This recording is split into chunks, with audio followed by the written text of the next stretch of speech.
വിത്തുബായ് ബിജു സോപാനം ബാലു അല്ലെ ഉപ്പുമുളകിലെ ബാലുവിനെതിരെ വന്നിട്ടുണ്ടായിരുന്ന ലൈംഗിക അതിക്രമ പരാതി. ഒപ്പം ശ്രീകുമാറിന്റെ പരാതി അത്ര ഇന്റൻസിറ്റി ഇല്ല എന്നുള്ളത് അവര് കുറച്ചു ദിവസം മുമ്പ് വന്നിട്ട് ഭാര്യ ഭർത്താവ് കൂടിയുള്ള ഇന്റർവ്യൂ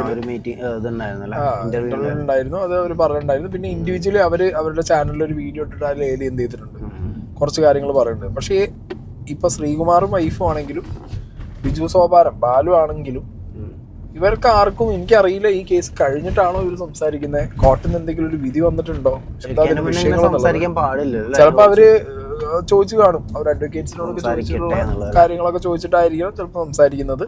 ചിലപ്പോൾ അവർക്ക് ഫേവറബിൾ ആയിട്ടുള്ള എന്തെങ്കിലും ഒക്കെ കിട്ടിക്കാണും. എന്താണെങ്കിലും അതുകൊണ്ടാണ് അവർ സംസാരിക്കുന്നേ തോന്നുന്നു. കാരണം ശ്രീകുമാർ വന്നു, അതേ ഒരു ടൈം ഫ്രെയിമിനകത്ത് അതേ ഒരു ആർക്കിനകത്താണ് ബിജു സോപാനം. അത് ഇതിൽ മാത്രമല്ല, ഒരു ഫാമിലി ആയിട്ടൊക്കെ ഇന്റർവ്യൂ ഇപ്പോൾ കൊടുത്തിട്ടുണ്ട്, കുറച്ച് ചാനലിലൊക്കെ ഞാൻ കണ്ടു. എന്താണെങ്കിലും വിവാദങ്ങൾക്കുള്ള മറുപടി ആയിട്ടാണ് നമ്മുടെ ഹൈദരലിയിലെ ചാനലിൽ ഇങ്ങനെ വന്നിട്ടുള്ളത്. എല്ലാവർക്കും അറിയേണ്ട ഒരു കാര്യം എന്താണ് ഈ ലൈംഗിക അതിക്രമം, എന്താണ് ബിജു സോപാനത്തിനെതിരെയുള്ള കേസ് എന്താ. പക്ഷെ ഇതിൽ ഫുള്ളായിട്ട് പറയാൻ പറ്റില്ല, ഡയറക്റ്റ് ആയിട്ട് പറയാനേ പറ്റില്ല. പിന്നെ അങ്ങനെയാണല്ലോ ഇവിടുത്തെ ഒരു നിയമം, അതാണ്.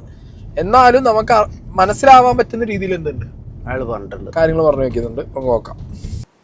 എൻ്റെ കലാജീവിതത്തിലോ വ്യക്തിപരമായ രീതിയിലോ ഇനി യാതൊരുവിധ ഇത്തരം ആരോപണങ്ങൾ ഇതുവരെ ഉണ്ടായിട്ടില്ല. എല്ലാവരും വളരെ സൗഹാർദ്ദപരമായി വളരെ രസിച്ചും കളിച്ചും തന്നെയാണ് ഞാൻ മുന്നോട്ട് പോയിക്കൊണ്ടിരുന്നത്. പിന്നെ ഈ പ്രോഗ്രാമിൽ ചില തർക്ക വിഷയങ്ങളുണ്ടാവും. കാരണം ഫസ്റ്റ് എപ്പിസോഡ് തൊട്ട് ഈ ഞാനുള്ള സമയം വരെ ഈ റീസണിൽ, കാരണം അവരിപ്പോൾ മാറ്റി നിർത്തിയിരിക്കുന്നു പറഞ്ഞു കഴിഞ്ഞാൽ ആരോപണ വിധേയരായ മാറ്റി നിർത്തുക, അത് കഴിഞ്ഞതിന് ശേഷം നമുക്ക് കണ്ടിന്യൂ ചെയ്യാന്നുള്ള തീരുമാനത്തിലാണ് പറഞ്ഞിട്ടുള്ളത്. അപ്പോൾ എല്ലാ കാര്യങ്ങൾക്കും ഞാൻ ഇടപെടും. അതായത് സ്ക്രിപ്റ്റിൽ ചിലപ്പോൾ എൻ്റെ കഥ ഒരുപാട് എത്രയോ കഥ, കാരണം ഇതിൽ ഈ പറയുന്ന മാധവൻ തമ്പി എന്ന് പറഞ്ഞ ക്യാരക്ടറിൻ്റെ രീതി എൻ്റെ അച്ഛനാണ്, കുട്ടമ്പിള്ള എൻ്റെ അപ്പൂവനാണ്. അവിടെ വസ്തുതർക്കവും കാര്യങ്ങളും എൻ്റെ വസ്തുവിന് വഴിയില്ല, റിയൽ എൻ്റെ. അപ്പോൾ അത് എനിക്ക് എന്തൊക്കെ എവിടെ ഇംപ്ലിമെൻറ്റ് ചെയ്യാൻ പറ്റൂ, അല്ലെങ്കിൽ എനിക്ക് എന്തൊക്കെ പ്രകടിപ്പിക്കാൻ പറ്റുന്ന വേദി പ്ലാറ്റ്ഫോം കൂടിയാണിത്. അത് അതിനുള്ള ഒരു എന്താ പറയാൻ, അത് നമുക്കതിനുള്ള ഒരു സ്വാതന്ത്ര്യം ഉണ്ണികൃഷ്ണൻ സാർ വന്നിട്ടുണ്ട്. അദ്ദേഹമാണ് എന്നെ ഇതിലോട്ട് കൊണ്ടുവന്നത്. അപ്പോൾ എൻ്റെ ഒരു കാവലൻ സാറിനെ പോലെ തന്നെ എൻ്റെ ഗുരുവാണ് ഉണ്ണികൃഷ്ണൻ സാറ്. അപ്പോൾ പുള്ളി ആദ്യം എന്തോ പ്രശ്നം ഉണ്ടായിപ്പോയി, രണ്ടാമത് വന്നു. അപ്പോഴും പുള്ളി എന്നോട് പറഞ്ഞിടാ, നീ പഴയതുപോലെ തന്നെ ഈ എല്ലാം കാര്യത്തിൽ ഇടപെടണം, ഈ സ്ക്രിപ്റ്റിൽ കാര്യങ്ങളൊക്കെ വേണം, പിന്നെ എന്തെങ്കിലും തിരുത്തൊക്കെ ചെയ്യണമെങ്കിൽ അതിനുള്ള അനുവാദം തന്നിട്ടുണ്ട്. ചില സമയങ്ങളിൽ ചിലർക്ക് ഈ പറയുന്ന പോലെ നമ്മൾ എഴുതി വരുമ്പോഴാണ് അറിയണം ചില ഡയലോഗ്സുകൾ. ചിലപ്പം സീനിയേഴ്സ് എന്ന് പറയുന്ന, എനിക്ക് സീനിയറൊന്നുമില്ല. ഞാൻ ഈ നാടകത്തിൽ നിന്നുകൊണ്ട് ഒരേ സമയം ഒരു നാടകത്തിൽ രാജാവാവുകയും മറ്റേ വേറൊരു നാടകത്തിൽ കുന്തം പിടിക്കണം ചെയ്യും. അങ്ങനെ ഒരു വിചാരിക്കുമ്പോൾ അതിൻ്റെ പ്രാതിനിധ്യം കുറഞ്ഞു പോയെന്ന് ചില തർക്ക വിഷയങ്ങളൊക്കെ അവിടെ ഉണ്ടായിട്ടുണ്ട്. പലരോടും പറഞ്ഞിട്ടുണ്ട് അകത്താക്കും എന്നൊക്കെ. അത് കാര്യമായിട്ട് എടുത്തില്ല, പക്ഷെ അതിൻ്റെ ഭാഗമാണോ ഇതൊന്നും എനിക്കറിയില്ല. ഓക്കെ, അപ്പോൾ പ്രൊഫഷണൽ ലൈഫിൽ വന്നൊരു ജലസി, ഒരു ഗൂഢാലോചന പ്രൊഫഷണൽ ലൈഫിലുണ്ടായ ഒരു തരം ഈഗോ സീൻ അല്ലേ. ഈ വ്യക്തി, എൻ്റെ അറിവിൽ ഇയാളുടെ പല വീഡിയോസിലും ഈ വ്യക്തി പറഞ്ഞിട്ടുള്ളത് ഇദ്ദേഹം മറ്റേ നാടകത്തിൽ നിന്നൊക്കെ അങ്ങനെ സിറ്റ്കോമിലേക്ക്, അതെ, അങ്ങനെ സിറ്റ്കോമിലേക്ക് വന്ന ഒരാളാണ്. സിറ്റ്കോം എന്ന് പറയുമ്പോൾ പെട്ടെന്ന് ഇപ്പോൾ സീരിയലിന്റെ കഥ പോലെ അല്ല. നമുക്ക് എന്ത് ചെയ്യാം, അത്യാവശ്യം നമ്മുടെ റിയൽ ലൈഫ് ഇൻസിഡൻസ് ഒക്കെ കൊണ്ടുവന്ന് കുറച്ചും കൂടി റിയൽ ആയിട്ട്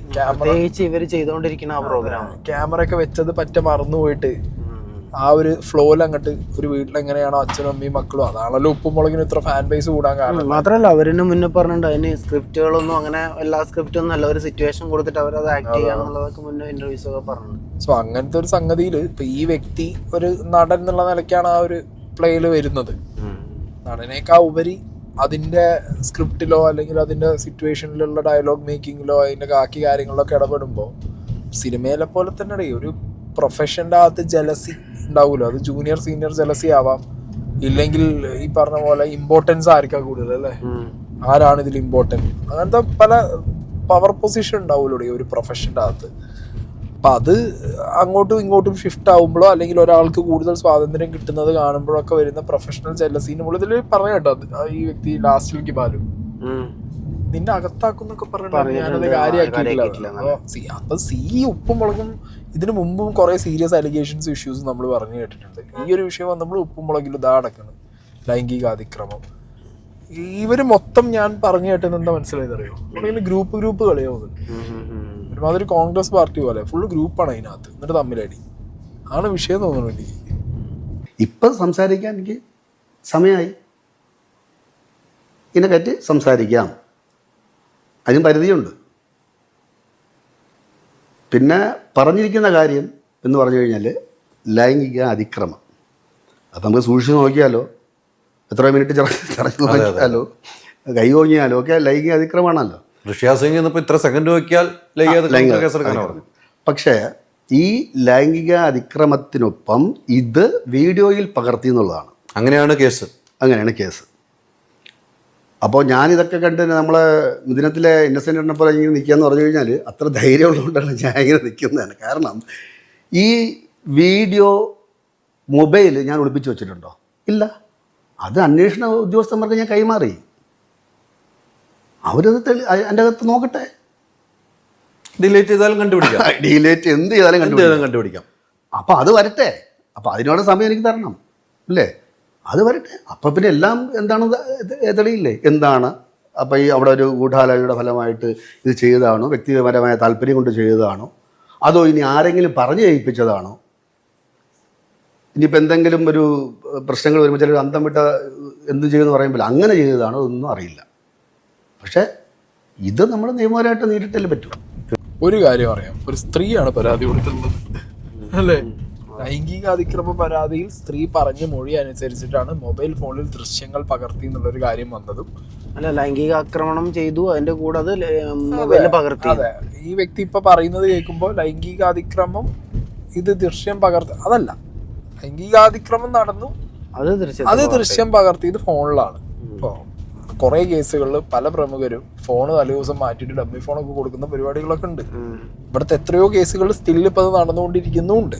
ഓക്കെ, അപ്പൊ അതൊക്കെ അവിടെ നിൽക്കട്ടെ. ഇപ്പൊ ഈ വ്യക്തി ജെനുവിൻ ആണെങ്കിൽ ഈ വ്യക്തി കൊടുത്ത ഫോണിന്റെ അകത്ത് ഇല്ല എന്നുള്ള ഒരു കോൺഫിഡൻസ് അല്ലേ, അങ്ങനെ ഒരു ഇൻസിഡന്റ് ഉണ്ടായിട്ടില്ല എന്നുള്ളൊരു കോൺഫിഡൻസ് അയാളെ ഫേസിൽ ഞാൻ കാണുന്നുണ്ട്. അതെ, അങ്ങനെ ഒരു വിഷയം വരില്ല. അതായത് അങ്ങനെ ഫോണിനകത്ത് ഒരു ദൃശ്യം ഉണ്ടെന്നോ ആ പറഞ്ഞ സാധനങ്ങൾ FIR വീണ സാധനങ്ങൾ തെളിയില്ല എന്നുള്ളൊരു കോൺഫിഡൻസിലാണ് മൂപ്പര് വന്നിരുന്ന് സംസാരിക്കണം. മൂപ്പര് ബോഡി ലാംഗ്വേജിൽ നിന്ന് അത് കൃത്യമായിട്ട് പിടിക്കാൻ പറ്റുന്നുണ്ട്.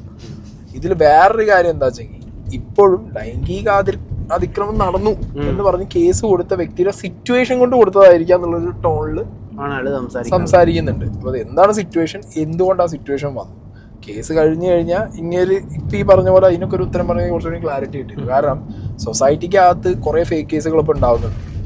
ഇപ്പൊ ഈ വ്യക്തി തന്നെ ഈ ഒരു പെർട്ടിക്കുലർ ഇന്റർവ്യൂ കൊടുത്തപ്പോൾ ഇതിനകത്ത് ഈ വ്യക്തിയുടെ ഭാര്യയും അമ്മയും ഈ വ്യക്തിയുടെ കുട്ടികളും ഫാമിലിയും ഒക്കെ സർവൈവ് ചെയ്തൊരു സിറ്റുവേഷനെ കുറിച്ചിട്ട് ആസ് യൂഷ്വൽ ഒരു ഫേക്ക് കേസ് ഒരാണിന്റെ എതിരെ വരുമ്പോൾ ആണ് സർവൈവ് ചെയ്യുന്നു, ആണിനെ ചുറ്റിപ്പറ്റി നിൽക്കുന്നവർ സർവൈവ് ചെയ്യുന്നതുമായിട്ടുള്ള സിറ്റുവേഷൻസ് ഒക്കെ ഈ വ്യക്തിക്കും പറയാനുണ്ട്. അതൊക്കെ ഇദ്ദേഹം പറഞ്ഞിട്ടുമുണ്ട്. ഇതൊരു ഫേക്ക് കേസാണെങ്കിൽ, ഓക്കെ, ഫേക്ക് കേസായിരുന്നു എന്നുണ്ടെങ്കിൽ കുറ്റം ഇയാൾ ചെയ്തിട്ടില്ല എന്ന് തെളിഞ്ഞു കഴിഞ്ഞാൽ ദയവ് ചെയ്തിട്ട് ആളെ പേരടക്കം വന്ന് പറയാനുള്ളൊരു പരിപാടി കാണിക്കണം. എന്തുകൊണ്ട് ഇത് കൊടുക്കാനുണ്ടായ എന്നുള്ളതിനെ കുറിച്ച് ഈ വ്യക്തിക്ക് അറിയുന്ന കാര്യങ്ങൾ കൂടി പറയാൻ ശ്രമിക്കണം. അല്ലാതെ ഞാനിപ്പോൾ എന്ത് പറയാൻ പറ്റില്ല, ഇല്ല ഞാൻ മറവിളി കൂട്ടി വിളിച്ച് പറയാൻ അയ്യോ ഞാൻ അങ്ങനെ ചെയ്തിട്ടില്ല, ആരും വിശ്വസിക്കത്തില്ല. അതെനിക്ക് നല്ല ഉറപ്പുണ്ട്. പക്ഷേ വിശ്വസിക്കും എപ്പോഴെന്നറിയാമോ, ഈ കേസ് ലൈംഗിക അതിക്രമം എന്നുള്ള കേസ് കോടതി വഴി തെളിയുമ്പോഴും ഈ അവർ പറയുന്നത് ഇത് മൊബൈൽ ഷൂട്ട് ചെയ്യുന്ന ആ മൊബൈൽ വരുമ്പോഴും കറക്റ്റായി തെളിഞ്ഞിരിക്കും തെളിവുകളുടെ അടിസ്ഥാനത്തിൽ. അതെ, അത് എന്നെ ഉണ്ണികൃഷ്ണൻ മാറ്റിയത് വീണ്ടും ഉണ്ണികൃഷ്ണൻ വരും. ഇതിനകത്ത് രണ്ട് റൂട്ടാണ് പറയുന്നത്. ഉണ്ണികൃഷ്ണൻ വന്നു കഴിഞ്ഞപ്പോൾ വീണ്ടും ഒരറിവിൽ വിജു സോപാനും ഗുരുവെ പോലെ കാണുന്ന ഉണ്ണികൃഷ്ണൻ അല്ലേ, ഉണ്ണികൃഷ്ണൻ വന്ന് വിജു സോപാനും കൂടെ ഒന്നിച്ചു നിന്നുകൊണ്ട് ആ പരാതിക്കാരിക്കെതിരെ ഒരു നീക്കം നടത്തിയെന്നൊരു ആരോപണം വരുന്നുണ്ട്. രണ്ട് കാര്യങ്ങൾ ഞാൻ പറയാം. ആരോപണം വരുന്നു, അങ്ങനെ നീക്കം നടത്തിയപ്പോഴാണ് ഒരു ആരോപണം വന്നപ്പോഴാണ് ലൈംഗിക അതിക്രമമായി മാറുകയും പിന്നീട് കേസിന് പോവുകയും ചെയ്തു. അങ്ങനെ ഞാൻ വാർത്ത വായിച്ചാണ്. അപ്പം ലൈംഗിക അതിക്രമ കേസുമായി മുന്നോട്ട് പോയി. ഇവിടെ ഉള്ള വിഷയം 2 പേർക്കെതിരെയാണ് അല്ലേ. 2 പേർക്ക് നിങ്ങൾ അതിനകത്തുണ്ടായിരുന്നു, ശ്രീകുമാറും ഉണ്ട്. അവൻ സെറ്റിൽ വാതുറന്ന് സംസാരിക്കില്ല. അവൻ സ്ക്രിപ്റ്റ് പഠിക്കാൻ വേണ്ടി മാത്രമേ വാതുറക്കുള്ളൂ. ആരെ കാലത്ത് ഇടപെടാൻ പോകുന്നത് എവിടെയെങ്കിലും പോയിരിക്കുന്ന ഒരുത്തരാണ്. 2 പേർക്കെതിരെയാണ് കേസ് വന്ന വഴിയെ കുറിച്ചിട്ടാണ് ഇപ്പൊ ഹൈദരലി പറഞ്ഞു കേട്ടോ. അതായത് ഇവര് 2 പേര് ചേർന്നിട്ട് കേസ് കൊടുത്ത ലേഡിക്കെതിരെ ഗൂഢാലോചന നടത്തുന്നു എന്നുള്ളത് മനസ്സിലാക്കിയത് കൊണ്ട് കേസ് കൊടുത്തു. ഞാൻ ആലോചിച്ച് നോക്കുന്നു, ഇവരൊക്കെ പ്രൊഫഷനകത്ത് എന്തൊക്കെ തരം പ്രശ്നങ്ങളല്ലേ നടക്കണേ. ഇവരൊക്കെ സമ്മതിക്കുന്നുണ്ട്, ഇവർ കൊടൂര ആക്ടേഴ്സാണ്. എന്നിട്ട് ഈ പ്രശ്നങ്ങൾക്കിടയിൽ ഇവർക്ക് ഈ ഒരു പരിപാടി ചെയ്ത് നമ്മളെ കൺവിൻസ് ചെയ്യുന്ന രീതിയിൽ പുറത്തു കൊണ്ടുവരാൻ പറ്റുന്നുണ്ടല്ലോ അല്ലേ. നമുക്ക് ശരിക്കും ഉപ്പുമുളകും കണ്ടിറങ്ങുമ്പോൾ പലരും പറയുന്നത് എന്താ, ഓ എന്തൊരു ഫാമിലി, എന്തൊരു അച്ഛൻ, എന്തൊരു അമ്മ, എന്തൊരു മക്കള്. അത് കണ്ടിട്ട് ഇൻഫ്ലുവൻസ്ഡ് ആയിട്ട് കുറെ ആൾക്കാർ എന്ത് ചെയ്യും, അവരെ ഫാമിലിയിൽ അങ്ങനെ നടക്കാൻ. ലൈക്ക് സീരിയസ്ലി മാൻ, കൊടൂര ആക്ടേഴ്സ് ആട്ടോ അവരൊക്കെ. പിന്നെ ഇപ്പൊ ഈ പറഞ്ഞ കാര്യങ്ങൾ വെച്ച് നോക്കുമ്പോൾ ഇത് പോയി നമുക്ക് എന്താ തോന്നുന്നത്, ഇയാൾ ഇത്ര ഹൈലി കോൺഫിഡൻസിന്റെ മുകളിൽ എന്തോ ഒരു ഇതുണ്ട്. എനിക്ക് തോന്നുന്നു അങ്ങനെയാണ്. നമ്മൾ ചെയ്താലും ചെയ്തില്ലെങ്കിലും നമുക്ക് അതിൻ്റെതായിട്ടുള്ള ഒരു സംഭവം നമ്മളെ സംസാരത്തിൽ കാണും. ഒരു ഓവർ കോൺഫിഡൻസ് എനിക്ക് കുറച്ച് എനിക്കും തോന്നുന്നുണ്ട്, എവിടെയോ ഒരു ഓവർ കോൺഫിഡൻസ് തോന്നുന്നുണ്ട്. അങ്ങേര് ഒന്നില്ലെങ്കിൽ ഒന്നും ചെയ്തിട്ടുണ്ടാവില്ല, അങ്ങനെ ലിറ്ററലി കൊണ്ടുപോയി. അതിപ്പം അയാളിത് കോടതിയിൽ നടക്കുന്ന കേസാണ്, കേസിന്റെ തീരുമാനങ്ങൾ വന്നില്ല, എന്നാലും നമുക്ക് നമ്മളൊരു ഇത് പറയാലോ. എന്റെ ഒരു ഇൻഡ്യൂഷൻ എന്താ വെച്ചിട്ടുണ്ടെങ്കിൽ എന്താ പറയാ, അയാൾക്ക് അറിയാം. എനിക്ക് തോന്നുന്നത് ഒരു എന്തൊക്കെയോ അയാൾക്ക് മറക്കാനുണ്ട്, അത് അയാൾ മറച്ചു വെച്ചിട്ടുണ്ട്. അത് അയാൾക്ക് വളരെ കോൺഫിഡൻസ് ഉണ്ട് ആ കാര്യത്തിൽ. അതാണ് എനിക്ക് അയാളെ സംസാരത്തിനുള്ള ബോഡി ലാംഗ്വേജ് എല്ലാം മനസ്സിലാവുന്നത്. ഒന്നില്ലെങ്കിൽ രണ്ട് വഴിയുള്ളൂ, ഒന്നില്ലെങ്കിൽ ഒന്നും ചെയ്യാത്ത ഒരാളാണ്, നിയമത്തിന്റെ വഴിക്ക് പോട്ടെ എന്ന് പറഞ്ഞു, അത്രയും ഹൈലി കോൺഫിഡന്റ് ആയിട്ട് ഇപ്പൊ ആ വ്യക്തിയോട് അഡ്വക്കേറ്റ് പറഞ്ഞ അനുസരിച്ചിട്ട് വന്നൊരു പുറത്ത് കാര്യങ്ങൾ പറയും. അല്ലെങ്കിൽ മറച്ചു വെക്കേണ്ടതും അല്ലെങ്കിൽ നടന്ന കാര്യങ്ങൾ എന്തെങ്കിലും പെട്ടിട്ടുണ്ടാവും, അങ്ങനെ എന്തെങ്കിലും പരിപാടി കാണിച്ചിട്ട് അതിന്റെ ഒരു കോൺഫിഡൻസ് ഉണ്ട്, അതിൽ വന്നിട്ട് സംസാരിക്കും. ഈ രണ്ടിൽ ഏതെങ്കിലും ഒന്നായിരിക്കാനേ ചാൻസ് ഉള്ളൂ. ബട്ട് ഇതിലിപ്പോ ഇയാൾ എടുത്തെടുത്ത് പറയുന്ന ഒരു ഫാക്ടറി ഫോണിന്റെയാണ്. ഫോൺ വരട്ടെ, ഫോണിനകത്ത് കാണും, ഫോണിനകത്ത് പിന്നെന്ന് പറഞ്ഞാൽ വേറെ കാര്യമുണ്ടോ, നമ്മളെ ഫോറൻസിക്കിനോ നമ്മളെ ഡിപ്പാർട്ട്മെന്റിനോ പുതിയൊരു ഫോൺ വാങ്ങി കൊടുത്താലും നടക്കുന്ന പരിപാടി ഒന്നും അല്ല. കാരണം അത് കണ്ടുപിടിക്കാനൊക്കെ അവരെ കൊണ്ട് പറ്റും. ഫോറൻസിക് കണ്ടുപിടിക്കാൻ നടക്കും, അത് വിഷയമൊന്നുമല്ല. ഇനിയിപ്പോ കണ്ടുപിടിച്ചു പുതിയ ഫോണാ, പഴയ ഫോൺ എവിടെ നിൽക്കുമ്പോ പഴയ ഫോണില്ല, കാണാനില്ലെന്ന് പറഞ്ഞാൽ പോയി. അതെ, അങ്ങനത്തെ സീനുണ്ട്. പക്ഷെ ഇതിനകത്ത് എനിക്ക് തോന്നുന്നത് ഇപ്പൊ ഇയാൾക്ക് ആ രീതിയിലൊക്കെ ഒരു പുതിയ ഫോൺ മേടിച്ച് വെക്കാൻ പറ്റുമോ എനിക്ക് ഡൗട്ടാണ്. പറയാൻ പറ്റില്ല അല്ലേ, പറയാൻ പറ്റില്ല. ബട്ട് സ്റ്റിൽ ഞാൻ പറയുന്നത് എന്താ വെച്ചെങ്കിൽ, ഇയാൾ ഇത്ര കോൺഫിഡന്റ് ആയിട്ട് ഇത് ഫേക്ക് കേസ് ആണെന്ന് പറയുമ്പോൾ ഇയാൾ അനുഭവിച്ച പ്രശ്നങ്ങൾ ഉണ്ടെങ്കിൽ ഇവരൊക്കെ എന്താ ചെയ്യേണ്ടത്? ഇവർക്കെതിരെ ഫേക്ക് കേസ് തന്നവർക്കെതിരെ കേസ് കൊടുക്കണം. ഞാൻ പല സീനുകളിലും കാണുന്നത് എന്താ അറിയോ, ആണുങ്ങൾ വരും, എനിക്കെതിരെയുള്ള ഫേക്ക് കേസ് ആയിരുന്നു, എനിക്കെതിരെയുള്ള ആരോപണങ്ങൾ തെറ്റായിരുന്നു, എനിക്കെതിരെയുള്ള ആരോപണങ്ങൾ ഇന്ന രീതിയിൽ അവർ മാനിപ്പുലേറ്റ് ചെയ്ത് ഉന്നയിച്ചതാണെന്ന് പറഞ്ഞിട്ട് ഞാൻ അവരെ മാപ്പ് കൊടുത്തിരിക്കുന്നു, പോയിക്കോ. ഇതാണ് സീന്. എന്താ തിരിച്ച് കേസ് കൊടുത്താൽ എന്താ? ആ ഒരു ടൈം ഫ്രെയിമിനകത്ത് ഒരു ആണിന് പോണത് മാനമല്ലേ, അല്ലാതെ ആ പോണത് ഒലിച്ചു പോണത് പച്ചവളമൊന്നും ഇല്ലല്ലോ. നമുക്കതൊരു സെറ്റിൽമെന്റ് ആണോ എന്നുള്ളത് തോന്നി. അപ്പോഴാണ് പല സാഹചര്യങ്ങളും സംശയം തോന്നുന്നത്. അപ്പൊ എന്ത് ചെയ്യണം? തിരിച്ച് കേസ് കൊടുക്കണം, ഡിഫമേഷൻ തിരിച്ചു കൊടുക്കാൻ പറ്റണം, അതാണ് ചെയ്യേണ്ടത്. തമ്മിൽ ഈഗോ വിഷയങ്ങൾ, ഈ വീണ്ടും ഇത് തുടങ്ങുമ്പോൾ ഈഗോ വിഷയങ്ങൾ അവിടെ വലിയ രീതിയിൽ ഉണ്ടായിട്ടുണ്ട് എന്ന് ഞാൻ പറഞ്ഞാൽ അത് നിരസിക്കാൻ പറ്റുമോ? ഇല്ല. ഈഗോ വിഷയങ്ങൾ ഒരുപാട് ഉണ്ടായിട്ടുണ്ട്, പല തലത്തിൽ. പക്ഷെ അത് ഇമാതിരി ഒരു രീതിയിൽ അവിടെ ചെറിയൊരു കോക്കസ് ഉണ്ട്, ചെറിയതായിട്ട്. അപ്പോൾ അത് പലരുടെയും അറിഞ്ഞിട്ടുള്ളതാണ്, ഇവനകത്താക്കും എന്ന് ഞാൻ പലരും അറിഞ്ഞിട്ടുള്ളതാണ്. പക്ഷേ ഞാൻ പറഞ്ഞില്ലേ, അത് നമ്മളൊരിക്കലും കലാകാരന്മാരല്ലേ, അങ്ങനെ ക്രൂരമായിട്ട് നമ്മൾ ഒരിക്കലും ചിന്തിക്കില്ല ഉള്ളതാണ് എൻ്റെ വിശ്വാസം. നല്ല കേസ് കൊടുക്കാമെന്നും മാനനഷ്ടത്തിന് കേസ് കൊടുക്കുക വീണ്ടും വന്നിട്ടുണ്ട്. അങ്ങനെയുണ്ട്. സത്യമേതും ആയിക്കോട്ടെ, അല്ല, ഈ ഒരു നിയമം നല്ലതല്ലേ? അതെൻ്റെ അമ്മയ്ക്ക് ബാധകമാണ്, എൻ്റെ സഹോദരിക്ക് ബാധകമാണ്, എല്ലാവർക്കും ബാധകമാണ്. ഈ നിയമം നല്ലതാണ്. പക്ഷേ ഇതിനെ ഈ പറഞ്ഞ തെളിയണം. മിസ്യൂസ് ചെയ്യുന്നവർ ആണെന്ന് തെളിയണം. അവിടെ CCTV ഒന്നുമില്ലേ? അറിയില്ല, അത് ഇല്ലെന്ന് തോന്നുന്നു. ഇല്ല, ഉണ്ടാവണേ ഞാൻ പ്രാർത്ഥിച്ചു, പക്ഷെ ഇല്ല. നിരന്തരം പീഡിപ്പിക്കുമായിരുന്നു എന്നാണ്. അങ്ങനെയൊന്നും പറയാം. കാരണം നമ്മൾ എന്ത് വന്നാൽ നോ പറയണം, നമ്മളത് ചെയ്യണം. നമുക്ക് ഒരു തെറ്റ് കണ്ടാൽ നമ്മൾ നോ അത് പറഞ്ഞിരിക്കണം. അല്ല, നിരന്തരം പിടിപ്പിക്കാമെങ്കിൽ നോ പറയണ്ടേ? നിരന്തരം പിടിപ്പിച്ചുകൊണ്ടേ ഇരിക്കുമോ? അപ്പം നോ പറയണ്ടേ? നോ പറയേണ്ടത് നമ്മൾ നോ പറയണം. ആ സംസാരത്തിനോട് ഞാൻ ഒട്ടും യോജിക്കില്ല. അതൊരുമാതിരി മറ്റോടത്ത് വർത്താനാണ് ആ പറഞ്ഞത്. നിയമം എല്ലാവർക്കും നല്ലതാണ്. നാളെ എൻ്റെ അമ്മയ്ക്കും പെങ്ങൾക്കും ഭാര്യയ്ക്കും ഇതേപോലെ വന്നു കഴിഞ്ഞാലും ഇതേ നിയമം വേണം എന്നൊക്കെ പറഞ്ഞ ആൾ അപ്പുറത്ത് പോയിട്ട് ഒരുമാതിരി ഊശിയാക്കണ വർത്താനം പറയരുത്. ഇത് നോ പറയണ്ടേ? അത് അമ്മയ്ക്ക് വന്നാലും ഭാര്യയ്ക്ക് വന്നാലും മകൾക്ക് വന്നാലും അവരും നോ പറയണം. മനസ്സിലായോ? അല്ലാതെ നോ പറയണ്ടേ എന്നുള്ള സർക്കാശം ചിരിയും അത് അത്ര അങ്ങോട്ട്. മുൻകാലങ്ങളിൽ ഇയാളെ ഇന്റർവ്യൂ കണ്ടിട്ടുള്ള ഒരാൾ എന്നുള്ള രീതിയിൽ എനിക്ക് ഇയാൾ ഭയങ്കര ഓവർ കോൺഫിഡൻസും അയാള് എന്തോ നിങ്ങൾക്ക് തെളിയിക്കാൻ പറ്റുക തെളിയിക്കുക എന്നുള്ളൊരു ഭാഗത്ത് ഒരു വെല്ലുവിളിയുടെ സാധനം അല്ല, എനിക്ക് ഇതേ സാധനം അയാള് പ്രിട്ടൻഡ് ചെയ്തിട്ടാണ് ചിരിക്കുന്നത്. എനിക്ക് ഇതേ സാധനം നമ്മളെ മറ്റൊരു രണ്ടുപേരും ഭാര്യയും ഭർത്താവും വന്നിരുന്നപ്പോ തന്നെ അവർക്കും ഉണ്ടായിരുന്നു എന്ത് അതെ, കേസ് തീർന്നു, കണക്റ്റഡ് ആയിട്ട് ഒരു സംഭവം സംസാരിക്കുന്ന പോലെ തീർന്നു, ഈ കേസ് ഞങ്ങള് ജയിക്കും, ബാക്കി നമ്മൾ കാണിച്ചു തരാം.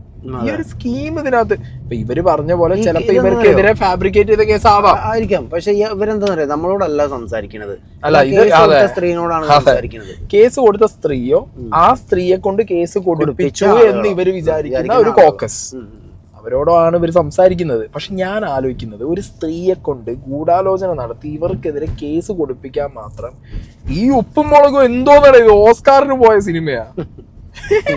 ഇത്ര വലിയ സീനുകളൊക്കെ ഇതിനകത്ത് ഉണ്ടാവാൻ വേണ്ടിയിട്ട് എനിക്കറിയാൻ പാടില്ല. ഞാൻ പറയണ ഒരു വൻ ഭീകര സിനിമയോ അല്ലെങ്കിൽ ഒരു ഫിലിം ഇൻഡസ്ട്രിയിൽ ഭയങ്കര സംഭവത്തിൽ പോകുന്ന ഏതെങ്കിലും ഒരു ഇതിലൊക്കെ ആണെങ്കിൽ പിന്നെയോ ഓക്കെ.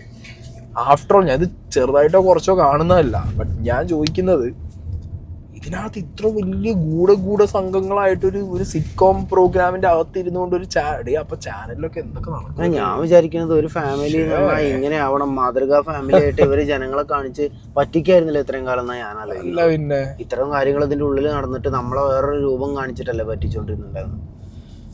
എന്തായാലും കൊള്ളാം.